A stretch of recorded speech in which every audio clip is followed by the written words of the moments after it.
የኢሳያስ ጦር ህወሓትን ተቀላቀለ። ከ4 ኪሎ የተላለፈው ጥብቅ ማስጠንቀቂያ። አይቀሬውን የኢትዮጵያና የኤርትራ ጦርነት በኢትዮጵያ ምድር ላይ ለማካሄድ አቅደው የጨረሱት የኤርትራው ፕሬዝዳንት ኢሳያስ አፈወርቂ ጦራቸውን ከህወሓት ቡድን ጋር በማሰለፍ ወደ ወልቃይት ሊያዘምቱ እንደሆነ የመረጃ ምንጮች እያመላከቱ ነው። በዝርዝር እናየዋለን። በፖሊስ ተፈልጎ የጠፋው ሰው ቤተ መንግስት ተገኘ። በጠቅላይ ትዕዛዝ የሚፈጸመው የችሎት በደል። ለወራት በፌዴራል ፖሊስ ተፈልጎ የጠፋው ሰው ቤተ መንግስት መገኘቱ ብዙዎችን እያነጋገረ ነው። ፖሊስ በፍትህ ላይ እየሰራ ያለው ድራማ በችሎት ቤት ከፍተኛ ቁጣ እንቀሰቀሰ። መረጃው ዝርዝር አለው። ከውጭ ዜና እስራኤል ጆሮ የደረሰው የመርዶ ዜና። ሞቱ የተባሉ የኢራን ጀነራሎች በጋድ ታዩ። በእስራኤል ጥቃት ተገደሉ የተባሉ ጀነራሎች የኢራን የድል በዓል ከህዝብ ጋር ሲያከብሩ መታየታቸው በዓለም ላይ መነጋገሪያ አጀንዳ ሆኗል። በተያያዘ ዜናም ኢራን የእስራኤል ሰላይ ናቸው ባለቻቸው ሰዎች ላይ አንድ ዘግናኝ የሆነ ውሳኔ አስተላለፈች። ይህም የጥንክራችን አንዱ አካል ነው። ሰላም ውድ ቤተሰቦች እንደምን አላችሁ? የዜና ላፍታ ነው። ቪዲዮውን ላይክ በማድረግ ይጀምሩ እያልን ወደ ዝርዝር ዜናዎቹ እንለፍ። የኢሳያስ ጦር ህወሓትን ተቀላቀለ። ወልቃይት አጣብቂኝ ውስጥ ወደቀች። ከ4 ኪሎ የተላለፈው ጥብቅ ማስጠንቀቂያ። አይቀሬውን የኢትዮጵያና የኤርትራ ጦርነት በኢትዮጵያ ምድር ላይ ለማካሄድ አቅደው የጨረሱት የኤርትራ ፕሬዝዳንት ኢሳያስ አፈወርቂ ጦራቸውን ወደ ወልቃይት ሊያዘምቱ እንደሆነ የመረጃ ምንጮች እያመላከቱ ነው። በቀደመው አቋማቸው ኢሳያስ የህወሓት ወልቃይትን የማግኘት እድል ሲቃወሙ የነበሩት ኢሳያስ አፈወርቂ ከሰሞኑ ከህወሓት ቡድኖች ጋር የጀመሩት ፖለቲካዊ ጋብቻ ለገዢው ፓርቲ ጠላት መሆናቸውን በግልጽ ያሳዩበት ነው። ኢሳያስ ከሰሞኑ የህወሓት ቡድኖችን አስመራ ድረስ በመጥራትና ደማቅ አቀባበል በማድረግ እስከ ሳዋ የሚደርስ ወታደራዊ ስልጠና በመስጠት ስትራቴጂክ የሆነ ጥምረት ፈጥረዋል። ህወሓት ደግሞ ወልቃይት የኛ ናት በሚለው አቋሙ መሰረት ተፈናቃዮች ወደ ወልቃይት ካልተመለሱ ጦርነት አይቀሬ ነው በሚል ሐሳብ ጦሩን በማዘጋጀት በመጪው ክረምት ወልቃይትን ለመውረር ዝግጅቱን ጨርሷል። በዚህም የህወሓት የጦርነት ዝግጅት ውስጥ ኤርትራ ለአንድም ይሁን በሌላ መንገድ ተሳታፊ ለመሆን ተስማምታለች። ከቀናት በፊት በገዢው ፓርቲ በኩል ለዓለም አቀፉ ማህበረሰብ የተሰራጨው ደብዳቤ ለዚህ ጉዳይ ማረጋገጫ ነው።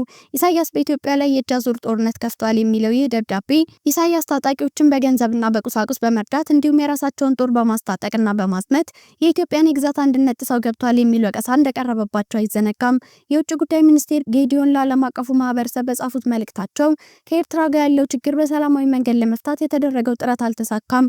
ይባስ ብሎም የኤርትራ ጦሮች ከህወሓት ቡድን ጋር በፈጠሩት ጥምረት በመጪው ክረምት ጦርነት ለመክፈት ተዘጋጅተዋል ሲሉ በጽሁፋቸው አስነብበዋል። ህወሓትም ከኢሳያስ ጋር በመተባበር የተከዜ ወንዝ ከመሙላቱ በፊት ወልቃይትን ለመውረር ወስኗል። ለዚህ ዓላማው ደግሞ ዝግጅት ሲያደርግ ከርሟል። በዚህም ተዋጊ ታንኮችን ሳይቀር ወደ ወልቃይት ማስጠጋቱ ነው የተሰማው።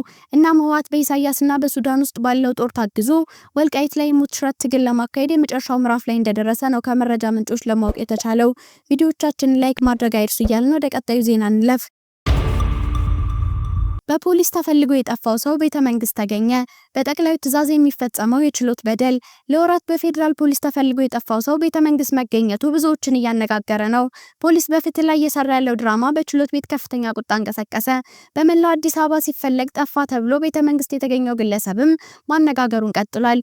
በግል የዩቲዩብ ቻናሉ በኢትዮጵያ ብሮድካስቲንግ ኮርፖሬሽን ላይ ዳጉ በተሰኘ ፕሮግራም ላይ ትንታኔዎችን በማቅረብ የሚታወቀው አክቲቪስት ስዩም ተሾመ የአቶ ዮሐንስ ቦያለውና የአቶ ክርስቲያን ታደለን የክስ ሂደት አስመልክቶ በችሎት ላይ አሉታዊ ተጽዕኖ እየፈጠረ ነው በሚል ፍርድ ቤቱ ግለሰቡን ለፍርድ እንዲቀርብ መወሰኑ የሚታወስ አጀንዳ ነው።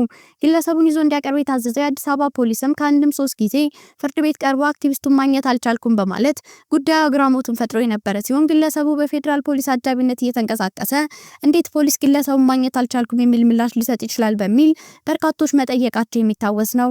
ሆኖም ግን ስዩም ከተማ ውስጥ በተለያዩ ሆቴሎች እየተዘዋወረ ሲዝናና የሚያሳዩ ምስሎች መውጣታቸው እንደቀጠሉ ነው። ግለሰቡ እዚሁ አዲስ አበባ ውስጥ ተቀምጦ የፍርድ ቤቶቹ ዳኞች ስም ማጉደፉና በተሳታፊዎች ላይ መሳለቁን በመቀጠል ከችሎቱ አቅም በላይ ሆኗል። ጉዳያቸው በስር ላይ ሆነው እየተከታተሉ የሚገኙት አቶ ዮሐንስ ቦያለውና አቶ ክርስቲያን ታደለም የፍርድ ቤቱ የበላይ አመራሮች ጉዳዩን ለማስቆም አለመሞከራቸው እጅግ ያሳዝናል ብለው ችሎቱን እንደወቀሱ የመረጃ ምንጮች ጠቁመዋል።